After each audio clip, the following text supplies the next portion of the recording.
Llenas mi espacio, llenas mi vida, me iluminaste como el sol. Quiero que crezca. De nuevo estamos en la presencia del Señor para, después de alabarlo y de glorificar su nombre como hemos hecho en la alabanza, ahora vamos a que Él nos ministre a nosotros a través de su palabra. Es un placer estar de nuevo juntos, los hermanos, juntos, supongo que en armonía, porque si no hay armonía no hay bendición. ¿Sabíais eso? Si el Señor manda bendición y vida eterna, ¿dónde está su pueblo? Con un mismo sentir, una misma visión. Ahí es donde se recibe la bendición del Señor y se vive la vida eterna. Bien, pues un saludo a todos, bienvenidos a la casa del Señor, también a aquellos que nos siguen a través de las redes sociales, les mando un saludo. Bien, después tendremos la presentación de Edma, la niña de Michelle, pero antes vamos a compartir el mensaje de la palabra de Dios y luego haremos el acto de la presentación. Si quiero seguir con el mismo tema que llevamos, creo que son 2 semanas, que como dije, la base de este mensaje es una carta que recibo de Daniel del Vecchio, un pastor en Antequera, y está basado en la lectura de Mateo 25, donde vemos la parábola que Jesús explicó sobre las vírgenes sensatas, 5 y 5 insensatas, y cómo unas llevaban aceite de reserva y las otras no. A las que llevaban aceite le llama sensatas, sabias, y a las que no, insensatas, necias. Y esto nos habla de que la iglesia de hoy en día, bueno, la iglesia de siempre, debe estar guiada por la unción del Espíritu Santo. Sabéis que el aceite simboliza al Espíritu Santo, y necesitamos que la iglesia hoy en día, más que nunca quizás, por la persecución, por los acontecimientos que estamos viviendo tan difíciles, quizá que necesitemos más que nunca de esa unción para poder, primero, llevar nuestra vida en el orden que Dios exige, y segundo, que podamos alumbrar. Lo que se trata, una lámpara, el fin es alumbrar. Cuando una lámpara tiene combustible, alumbra. La lámpara sin combustible se apaga, y ese combustible es el Espíritu Santo en la iglesia. Necesitamos avivar el fuego del Espíritu Santo en nuestras vidas. Es necesario, porque si no estaremos viviendo una vida religiosa, una vida quizá influenciados por otros tipos de doctrinas o otros tipos de mensajes que nos apartan del verdadero objetivo, de la verdadera meta, que es hacer la obra de Dios donde Dios nos pone. Dios, si tú estás aquí es por algo, no es por una coincidencia o porque tú lo hayas decidido. Estás aquí porque Dios te ha puesto aquí, y entonces debes cumplir tu ministerio aquí, en la iglesia local. La iglesia universal está compuesta de iglesias locales. Somos una iglesia auténtica, que también hay muchísimas iglesias falsas con doctrinas falsas y equivocadas que llevan a los miembros, digamos, que están bien, a perder quizá el discernimiento y dejarse llevar por otras doctrinas que no han analizado, porque si las analizan se darán cuenta de que hay levadura, y la levadura, un poco de levadura, leuda toda la masa. La Biblia así lo enseña. Ojo, mirad que nadie os engañe. Hay muchos engañadores, Jesús también lo dijo, como señal de los últimos tiempos, habrá muchos engañadores, y engañarán incluso a los escogidos. Por eso tenemos que estar alerta, con las lámparas encendidas, con el aceite suficiente, para saber discernir, guiados por el Espíritu Santo, dónde está la verdad o la casi verdad, porque la casi verdad es mentira. La Biblia enseña que y lo he dicho antes, que un poquito de levadura echa a perder toda la masa, fermenta toda la masa, contamina toda la masa. Un 5% de doctrina falsa dentro de, digamos, la doctrina del Evangelio, tira por tierra todo el Evangelio. No sé si me estáis entendiendo. Yo mi intención es abrir los ojos a aquellos que por lo que sea se dejan influenciar. Igual es por rebeldía en algunos, en otros quizá por querer, y no lo veo mal, querer buscar del Señor cada día más, pero tenemos que llevar cuidado lo que comemos, porque lo que comemos puede hacernos daño. Hay comidas que nos perjudican, y si no tenemos el discernimiento suficiente para saber distinguir dónde está la verdad auténtica y real, la verdad que predicó Jesucristo, la verdad que predicaron los discípulos enseñados por Jesucristo, y esa doctrina que ha ido transmitiéndose a lo largo de los siglos por los verdaderos creyentes, no sea contaminada. Hoy en día, y estamos advertidos por el propio Jesús, Pablo también nos lo dice, que estemos alerta. Jesús dijo, mirad que nadie os engañe. Y eso va dirigido a la Iglesia. Porque las personas del mundo, mientras que no se conviertan, mientras que no acepten al Señor, están equivocados, están en un error. Por eso están engañados por las mentiras de Satanás. Pero no podemos permitir que Satanás nos engañe a los que estamos en el Señor de verdad. Por eso tenemos que discernir, hermanos. Ser sabios, no sensatos, no insensatos como las vírgenes. Que le llegó el esposo. El esposo, esta parábola simboliza la segunda venida de Cristo, cuando Jesús venga.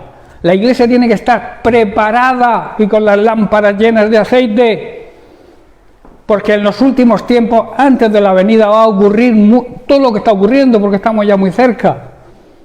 Muchos falsos profetas, falsos ministros, aquellos que se alaban a sí mismos, aquellos que se echan flores a sí mismos. Todas esas personas son orgullosos, soberbios, que igual empezaron bien, que ese es el problema, que muchos empiezan bien, pero se desvían, y hay que llevar mucho cuidado. ¿Sabéis cuál es la labor del pastor, o del buen pastor, o de los buenos pastores? Proteger al rebaño de los lobos. Y hay muchos lobos, hermanos, hoy en día. Los lobos atacan el rebaño. Y si estás descuidado, si estás sin aceite, si estás dormido, el lobo te devora. Por mucho que el pastor te proteja y te avise y te diga, por ahí no vas bien, lleva cuidado, estos son lobos. El problema es que eres tú quien decides. Yo no puedo obligar a nadie a ser santo. Yo no puedo obligarte a que vivas en santidad. No puedo. Te debo aconsejar, te debo predicar cómo se vive en santidad. Te debo predicar cómo Dios demanda que vivamos en santidad. Pero yo no te puedo obligar a que vivas en santidad. Es una decisión tuya. La santidad no es algo externo. La santidad tiene que nacer dentro de nosotros y es individual. Por eso yo no puedo estar pendiente de que si tú vives en santidad o no. Mi obligación es predicarte sobre la santidad y lo que significa la santidad. Pero la decisión de ser santo, de vivir en santidad, es solamente tuya. Y eso es como el avivamiento. Muchos creen que el avivamiento viene de fuera. Mientras que no haya un avivamiento interior en cada uno, individual, en cada uno, no se va a producir un avivamiento general. Muchos esperan que vengan grandes predicadores de otras naciones y otras cosas y que traigan el avivamiento. ¡Mentira! El avivamiento nace dentro de nosotros. Lo mismo que la santidad. La santidad es una transformación, por eso es necesario nacer de nuevo, que es lo que significa nacer de nuevo. ser transformados en una nueva creación. Las cosas viejas hay que dejarlas. Somos nueva creación en Cristo. Ese es el principio de la santidad, una transformación nuestra interior, no exterior. No si me pongo bufanda o me pongo sombrero, no. La santidad es primeramente transformación interior. Luego, esa transformación, porque si no existe esa transformación, no podemos apartarnos de la contaminación mundana, es imposible. Y ese es el segundo paso, transformados y apartados también significa la santidad.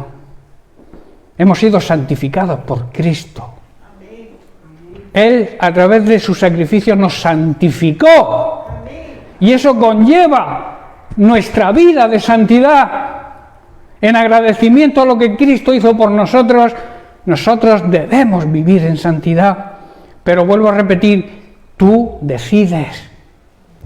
Y esto va dirigido a la Iglesia. Esto no es un mensaje de evangelismo, es un mensaje a la Iglesia de Jesucristo. Para que no se desvíe y ande como debe de andar, viva como deba vivir. Y en tercer lugar, hemos dicho transformados, apartados y dedicados a servir a Dios.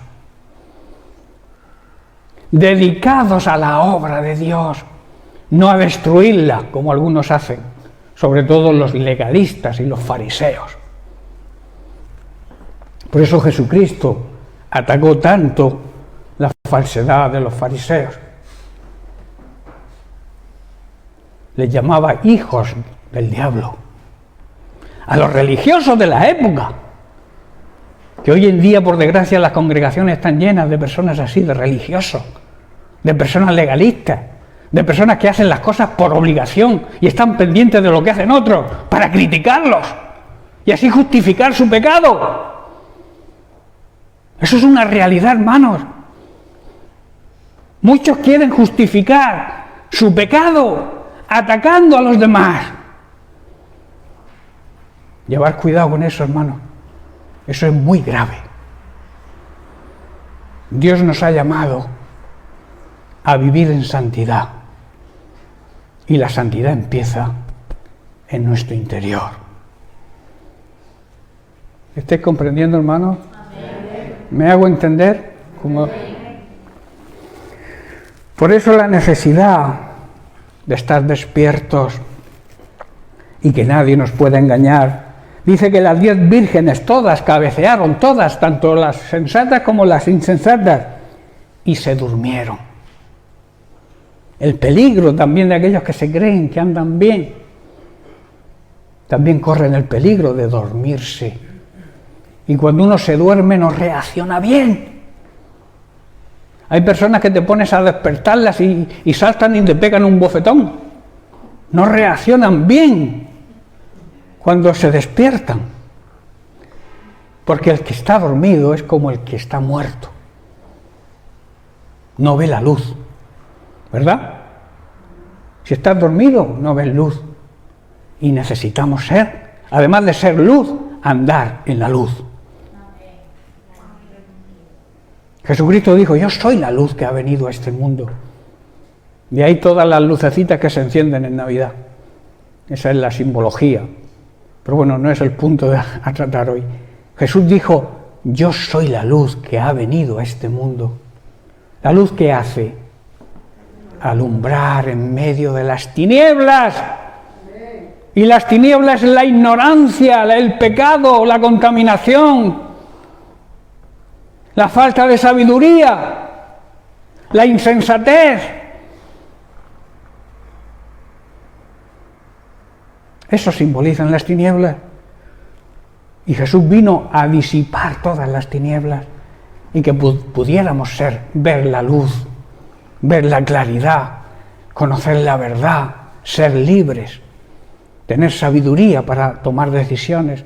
Eso es lo que significa luz. Y luego nos delegó a nosotros el ministerio, ese ministerio de alumbrar a los demás. Él cumplió su ministerio y partió y está sentado a la diestra del Padre, en un lugar de honor y de gran privilegio. Y nos mandó la unción. El Espíritu Santo vino a ocupar el lugar de Cristo. Cristo ahora está, como he dicho, a la diestra del Padre, y su trabajo es interceder por su iglesia, por ti y por mí. Y ahora es la función del Espíritu Santo, estamos en la dispensación del Espíritu Santo, de ese aceite que necesita la iglesia hoy en día para que la lámpara no se apague. En Lucas vamos a leer un pasaje, Lucas capítulo 12, Lucas capítulo 12, versículo 35 al 37.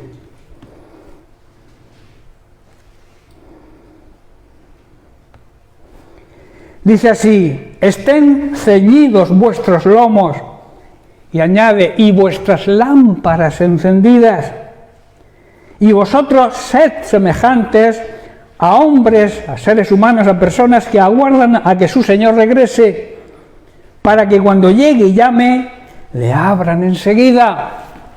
Versículo 37, bienaventurados, que significa dichosos, felices, bendecidos aquellos siervos a los cuales su Señor, cuando venga, halle velando, atentos, cuidadosos de no ser engañados. De cierto os digo que el propio Señor se ceñirá y hará que se sienten a la mesa y vendrá a servirles. Hermanos, aquí el apóstol Jesús está diciendo que debemos vivir, estar vestidos, preparados para servir, manteniendo nuestras lámparas encendidas, como si esperáramos el regreso del Señor. ¿Estamos esperando el regreso de nuestro Señor? Estamos esperándolo, estamos en ese tiempo. Dice que tenemos que estar preparados para el regreso de nuestro Señor y tenemos que estar listos para abrirle la puerta, ¿verdad? Dejarlo entrar y que llegue a nuestro hogar, que llegue a nuestra familia. En Apocalipsis 3:20 dice: he aquí yo estoy a la puerta y llamo. Está llamando a su iglesia. Esto es un mensaje, un pasaje, un versículo que se utiliza mucho para evangelizar al pueblo incrédulo. Pero este mensaje va dirigido a la iglesia también, y en prioridad, que a veces el Señor de la iglesia no lo dejamos entrar. El dueño de la iglesia, porque es suya, la compró con su sangre, está llamando a la puerta de su iglesia y su iglesia no le abre. ¿Por qué? Porque andan dormidos, andan sin combustible, sin aceite, viven sin ser guiados por el Espíritu Santo de Dios. Y eso es un tremendo problema. Dice: yo estoy a la puerta y llamo. Y dice: si alguno oye mi voz. A veces oímos montones de voces que nos engañan, que nos llevan a la destrucción quizás, y no escuchamos la voz de Dios. Qué tremendo, ¿verdad? Y Él está ahí, a la puerta, llamando. Él no va a entrar si tú no le abres la puerta. Él no va a entrar a su iglesia si la puerta no está abierta para que entre. Dice: si alguno oye, escucha mi voz. Hay dos cosas que dice: escuchar su voz y abrirle tu corazón, abrirle la puerta. Dice: entonces entraré a él y cenaré con él y él conmigo. Está diciendo que los siervos que estén listos a la espera de su regreso serán recompensados, se sentarán a su mesa. Y luego dice: les digo la verdad, yo mismo, Jesús, yo mismo les indicaré dónde tenéis que sentaros. Me pondré el delantal, dice Jesús, y los serviré mientras estéis a la mesa y estéis comiendo. ¿A qué mesa nos estamos sentando? ¿Estás sentado a la mesa del Señor? ¿Estás recibiendo las viandas que el Señor te ofrece? ¿Estamos comiendo la verdadera y auténtica comida? ¿O estamos comiendo pizza y hamburguesas que nos perjudican? ¿Qué comida estamos comiendo, hermanos? ¿A qué mesa nos estamos sentando? Jesús dice que si le abrimos la puerta, si lo dejamos entrar en nuestra casa, en nuestra vida, en nuestro hogar, Él va a comer con nosotros y nos va a dar la comida verdadera, la comida auténtica. El Salmo 23 dice, aderezas mesa. ¿Qué es aderezar? Preparar un gran convite. Él está preparando una gran mesa para ti y para mí, en presencia de todos aquellos que nos quieren hacer mal, en presencia de nuestros enemigos. Por eso debemos ser sabios, hermanos, y sentarnos a la mesa que el Señor nos pone. También hay mesa de los demonios, ¿verdad? Muchos llamados creyentes, lamentablemente, están comiendo de esa mesa también, o de esa mesa, en vez de comer de la verdadera mesa, de la verdadera palabra de Dios, que tiene poder, que es viva, que es eficaz y que cambia a las personas, hermanos. Las doctrinas falsas no te van a cambiar, sino a peor. Las doctrinas falsas lo que te va a hacer es confundirte, engañarte. Y siempre que se engaña a alguien es con un propósito.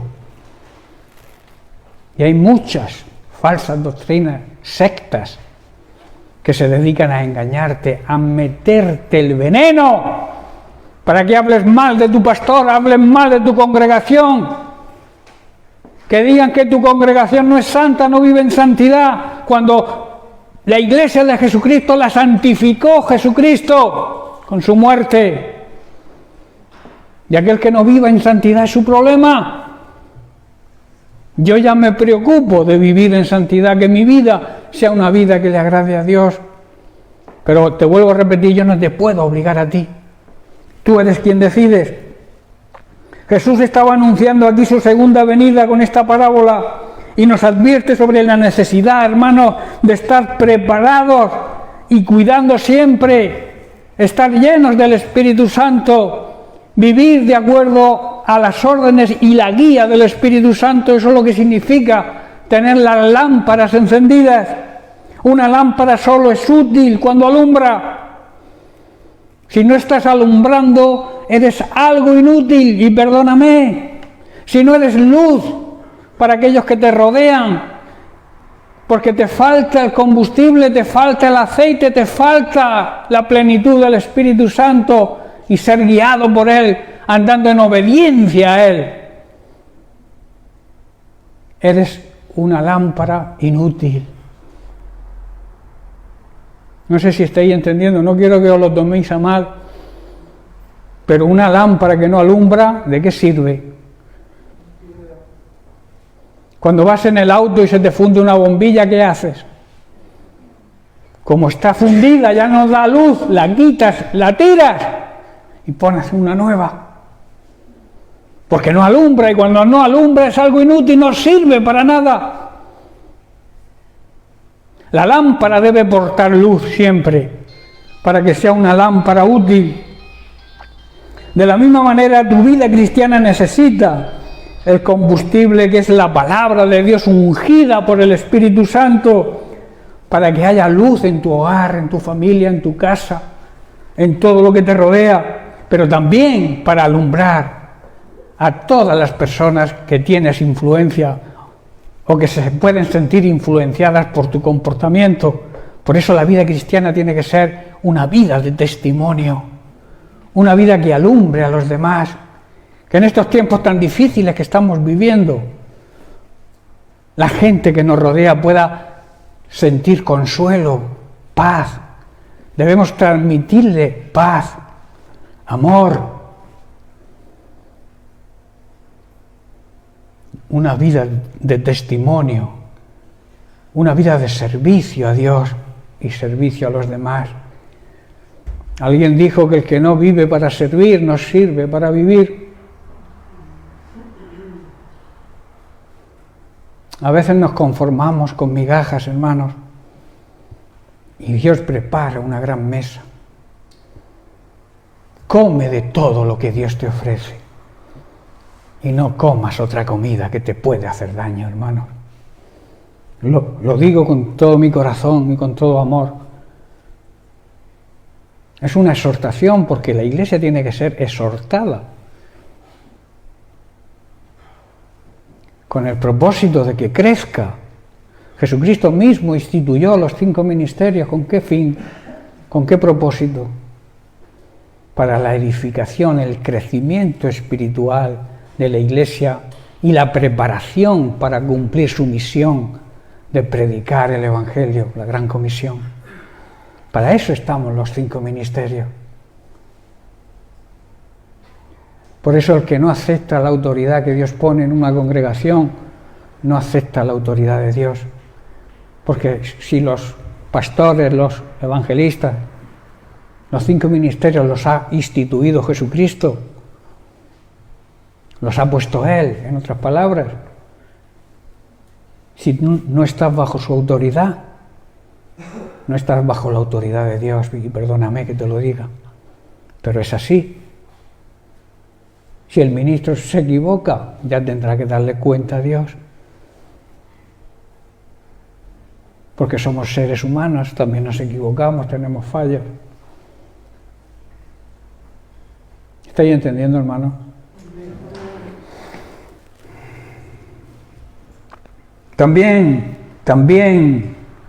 la palabra de Dios nos exige que no podemos ser piedra de tropiezo para otros, que a veces lo somos, con nuestro testimonio, con nuestro comportamiento, con nuestra manera de ver las cosas o de opinar. A veces queremos que nuestra opinión prevalezca, sobresalga sobre la opinión de los demás. Igual ni tienes razón, pero como lo dices tú y eres soberbio y eres orgulloso, quieres que prevalezca tu opinión. Eso no es humildad, y ninguna persona que no sea humilde la puede utilizar Dios. Por eso no podemos ser piedra de tropiezo. Quiero leer unos versículos en la carta a los Romanos, capítulo 14, donde Pablo advierte sobre el cuidado que debemos tener con los débiles en la fe para no serle piedra de tropiezo. Dice el versículo 1, recibid al débil en la fe, pero no para contender sobre opiniones, no para discutir sobre distintos puntos de opinión o de vista. Está diciendo Pablo, a veces nos gusta, a los nuevos, a los débiles en la fe, nos gusta presumir de que somos muy espirituales y que sabemos mucho. Y eso es ser piedra de tropiezo para ellos. Por eso dice, no, que debemos recibir al débil, pero no para tener contienda con ellos, para no discutir con ellos, para no cambiarles el punto de vista suyo al nuestro. ¿Estáis entendiendo? Os veo un poco calladito en esta mañana, no sé qué pasa.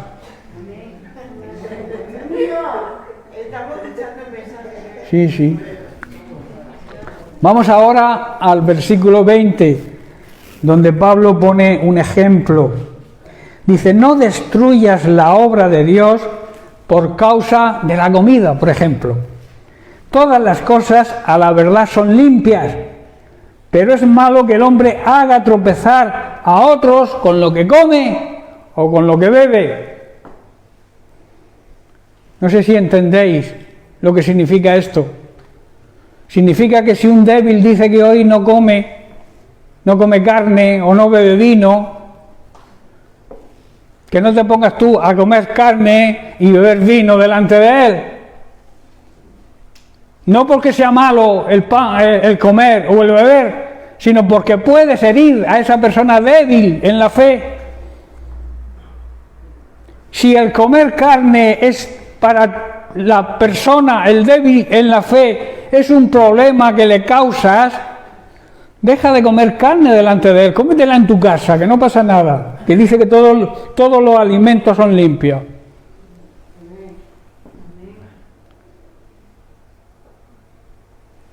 Es un ejemplo que Pablo está poniendo. Dice el versículo 21, bueno es no comer carne, ni beber vino, ni nada en lo que tu hermano tropiece o se ofenda o se debilite su fe.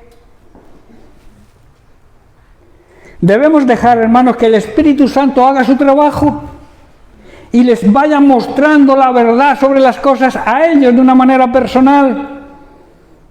Pero nosotros no podemos crear contienda con ellos. Con ese tipo de cosas no podemos hacerles tropezar, imponiendo nuestro criterio. A no ser que sean cosas, que sean pilares fundamentales para la salvación. ¿Estáis entendiendo? Si a mí un débil en la fe me dice que Cristo no es Dios, pues ahí sí tengo que explicarle que no, que está en un error. Eso es un pilar de la salvación. Ahora, por una cosa sin importancia como comer o beber, no tengo por qué hacerle tropezar. Esto implica, hermanos, para poder ser guiados por el Espíritu Santo y saber cómo tratar en cada momento a estas personas y cómo vivir nuestra vida cristiana, hay una necesidad de la Iglesia y hay una necesidad individual de cada uno, que es velar y orar. Necesitamos mucho estar alertas, pendientes de lo que está sucediendo e interceder y orar por todo lo que está sucediendo. Dos cosas fundamentales que debemos hacer como Iglesia: orar y velar, y que obedece al mandato de Jesús y que son tan necesarios en este tiempo tan convulso que corren hoy en día. Y es nuestro deber como vigilantes y como centinelas que somos. Un centinela no se puede dormir, un vigilante no se puede dormir. ¿Verdad? ¿Qué ocurre si se duerme el centinela y ataca al enemigo? Que el enemigo entra y derrota, nos derrota. Por eso necesitamos, todos aquí somos centinelas. Y yo soy centinela tuyo y tú eres centinela mío. Tú debes protegerme y yo debo protegerte ante los ataques del enemigo que vas a tener tú y que voy a tener yo. No sé si estáis entendiendo. Como guardianes sobre el muro, somos responsables de estar atentos del avance del enemigo y de avisar al pueblo. Aquellos que andan dormidos tenemos que despertarlos. Decir, que viene el enemigo, que ataca, despierta, coge aceite, úngete con el Espíritu Santo, porque los peligros y las estrategias y las artimañas y las mentiras de Satanás están ahí. Encontramos un ejemplo bíblico sobre las consecuencias de estar dormido. Leemos en Mateo capítulo 26, versículo 36. Dice, entonces llegó Jesús con ellos a un lugar que se llama Getsemaní, prensa de aceite significa, y dijo a sus discípulos, sentaos. ¿Veis la preocupación del Señor por sus discípulos? Incluso en sus momentos de más angustia, velaba por el descanso de sus discípulos. Hoy hace lo mismo, hermanos, contigo y conmigo. Él está pendiente de nosotros, de nuestro cuidado. Dice, sentaos aquí, entre tanto que voy allí y oro. Versículo 37, dice, entonces Jesús, y tomando a Pedro y a los dos hijos de Zebedeo, o sea, Santiago y Juan, comenzó a entristecerse y a angustiarse en gran manera. Entonces Jesús les dijo, mi alma está muy triste hasta la muerte, quedaos aquí y velad conmigo. Entonces vino luego, el versículo 40, vino luego a sus discípulos y los halló durmiendo. Y dijo a Pedro, ¿así que no habéis podido velar conmigo una hora? Luego les habla y nos habla hoy a nosotros de la necesidad, versículo 41, como he dicho, de velar y orar. Es una orden del Señor. Para que no entréis, dice, en tentación. El espíritu a la verdad está dispuesto, pero la carne es débil. O sea, las personas espirituales, los que son guiados por el Espíritu Santo de Dios, están dispuestos. Pero los carnales, los que son guiados por sus propios deseos, no pueden. Es lo que está diciendo ahí Jesús. Versículo 43, vino otra vez y los halló durmiendo, porque los ojos de ellos estaban cargados de sueño. No podían orar ni una hora para ayudarle a Jesús en su momento de prueba, por la tristeza que les sobrevino, por los acontecimientos que iban a suceder. Es una realidad, hermanos, que en los momentos de prueba, en los momentos de tristeza, nos cuesta orar, ¿verdad? Y quizá necesitamos la ayuda de los hermanos, buscar a nuestros pastores, buscar a nuestros hermanos, pero buscar a los hermanos fieles al Señor, temerosos de Dios, llenos y guiados por el Espíritu Santo. No vayáis a cualquiera, que como he dicho al principio hay muchos legalistas y lo que te van a hacer es contaminarte. Tienes que aprender a saber ir a aquellas personas, a tus pastores, a las personas que estén llenas del Espíritu Santo, que tú veas su testimonio, que veas cómo viven y no te dejes llevar por el amiguismo. Y eso es falta de sabiduría, eso es necedad. Jesús te dice, velad, que significa observar atentamente, estar pendientes, cuidar solícitamente a alguien o cuidar nuestra vida. Jesús dice que se retira a orar y se lleva con él a 3 de sus discípulos más íntimos. ¿Quiere decir que Jesús hacía acepción de personas? Sino que eligió a aquellos que tenían más relación de intimidad con ellos. Hoy hace lo mismo. Si tú no tienes relación de intimidad con Él, difícilmente vas a poder velar, estar pendiente de lo que Él se va a mostrar. Es necesario tener una buena relación, una relación de excelencia con el Señor, para que Él te muestre cómo debes actuar.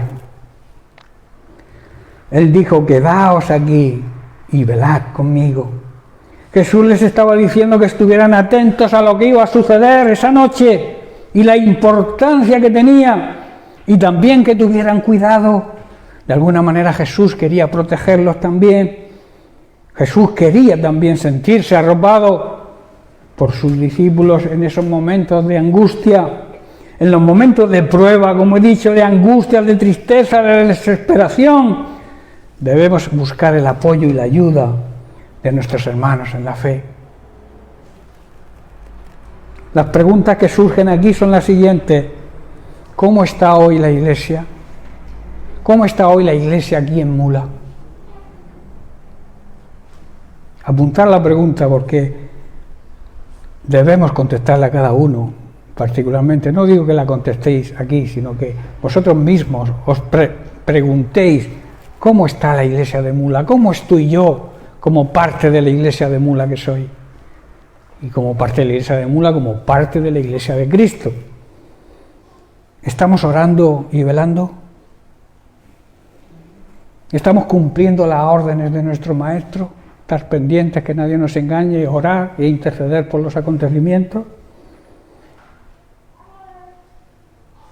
¿Estamos observando, preparándonos cuidadosamente ante lo que va a suceder en breve, que es la segunda venida de Cristo? ¿Estamos preparándonos, hermanos? ¿O estamos aplazando esa preparación? Si la aplazamos, corremos el riesgo, el peligro de que nos coja desprevenidos y sin prepararnos. ¿Estamos así? ¿Estamos velando? ¿Estamos orando? ¿O estamos dormidos? Son preguntas que debemos plantearnos como iglesia. Lo que Jesús nos enseña analizando este pasaje es que debemos velar, debemos estar pendientes de todos los acontecimientos que están sucediendo, sin dejarnos llevar por razonamientos o puntos de vista personales que nos van a desviar la atención a lo que realmente importa. Por tanto, es necesario estar despiertos y no dormidos, como estaban los discípulos de Jesús en Getsemaní. La consecuencia de dormirnos, de no velar, de no prestar atención con cuidado y diligencia, es que nos apartamos y no entendemos el plan de Dios. Hay muchos que se preguntan, yo no sé qué plan tiene Dios conmigo. Vela y ora, y Él te va a mostrar ese plan. No entienden, primeramente, como los discípulos no entendían por qué Jesucristo tenía que morir. No lo entendían. Eso en primer lugar, tampoco entendían, ni se entiende hoy. Muchos no lo entienden, el propósito de Dios con su segunda venida. Esto es precisamente lo que le ocurrió a Pedro, hermanos. Uno de los más íntimos, recordad, que Jesús tenía. Que ante los acontecimientos que iban a suceder, iban a prender al maestro, no reaccionó bien. Eso es lo que nos ocurre cuando nos dormimos, que no reaccionamos bien. Dice en Juan capítulo 18, versículo 10, entonces Simón Pedro, que tenía una espada, la desenvainó e hirió al siervo del sumo sacerdote y le cortó la oreja derecha. Y el siervo se llamaba Malco. Nosotros, hermanos, tenemos la espada del Espíritu, ¿verdad? Que es la palabra de Dios. Pero si estamos dormidos, si no estamos alerta, si no prestamos atención con cuidado a la voz de Dios, actuaremos mal y reaccionaremos como lo hizo Pedro, cortándole la oreja a Malco. No sé si entendéis la simbología, ¿verdad?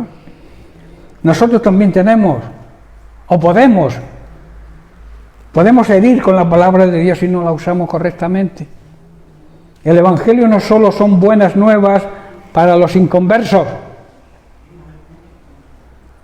también lo son para los cristianos, los llamados cristianos, y por tanto esto debería afectar a nuestras vidas. Uno de los problemas, entre otros, de la iglesia de Corinto era que se estaba produciendo una división alrededor de los maestros que les enseñaban. Pablo les hace ver que los ministros son siervos utilizados por Dios, capacitados para enseñar, para el crecimiento y la madurez espiritual de la iglesia, pero que eran siervos.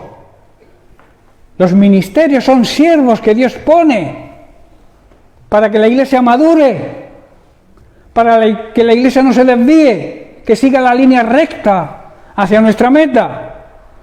Pero somos siervos de Dios, somos esclavos de Dios. Había una división, que si Apolo, que si Pablo, que si... Pero ni Pablo, ni Apolo, ni ningún predicador por ahí que se precie murió por ti.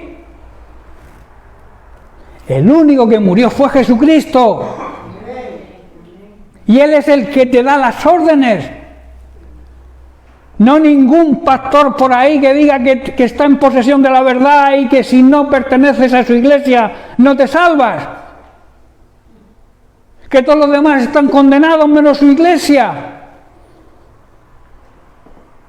La iglesia no es de ningún pastor. Las ovejas no son de ningún pastor. David, ¿qué ovejas pastoreaba? ¿Eran suyas o de su padre? Era de su padre Isaí, ¿verdad? Muchos pastores se creen que son dueños de las ovejas. Las ovejas son del Señor. Y Dios ha levantado ministros para que las cuiden. Que es lo que hacen los buenos pastores, los buenos maestros, los buenos evangelistas, los profetas. Si son verdaderos, no se apropian de las ovejas y menos de las ovejas de otro redil para que su iglesia crezca.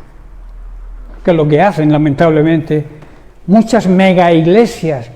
La gente dice, pues es que tiene 4.000 miembros. La cantidad no significa santidad. Es la calidad lo que importa.